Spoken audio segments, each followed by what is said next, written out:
Hello there, Wayne Mission here with ERA American Real Estate. I wanted to talk to you a little bit about the inflation and the real estate market and the effects of inflation on the real estate market. First of all, interest rates. As inflation grows, central banks typically raise their short-term interest rates, thus putting downward pressure on the inflation. One thing to keep in mind, as inflation increases, the housing and other real estate asset prices will follow suit. They've done it in the past. Okay? So as interest rates rise, the demand for real estate decreases because the cost of the debt becomes more expensive. Thus, prices will decrease as demand decreases. Okay? One other neat thing about inflation, your long-term debt is devalued. Here's an example. Say 5 years ago you bought a piece of property for $125,000. You put $25,000 down and you secured the property with a $100,000 note at a 3% fixed rate. Keep in mind, inflation is set at 3% as well in those 5 years. Okay?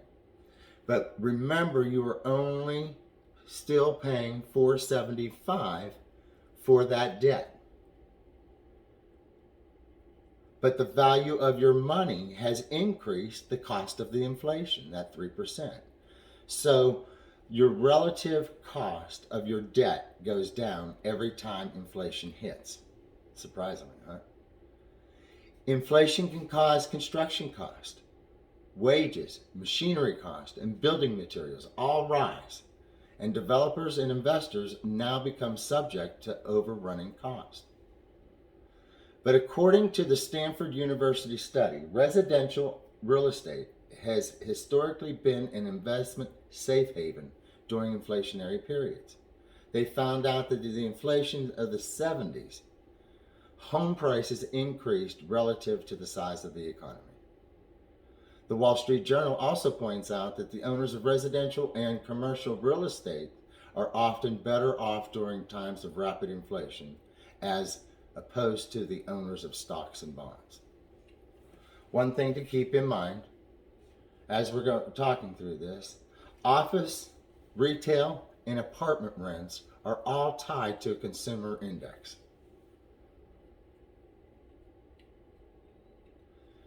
And they'll rise with the inflation.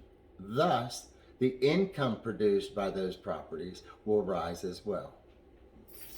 This is why it's considered to be a great hedge against inflation.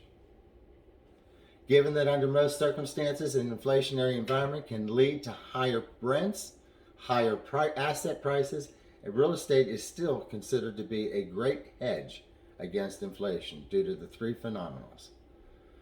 Rents rise with inflation, values of your property rises with inflation, and the debt on your asset is devalued as the debt decreases.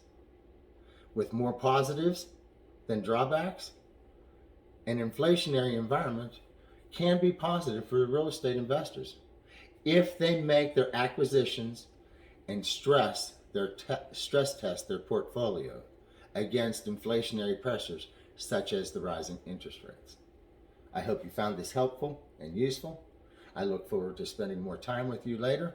If you have any comments or would like to carry this into further discussion, please contact me directly or leave a comment below. Remember, no mission is impossible with Wayne Mission. I hope you have a wonderful day.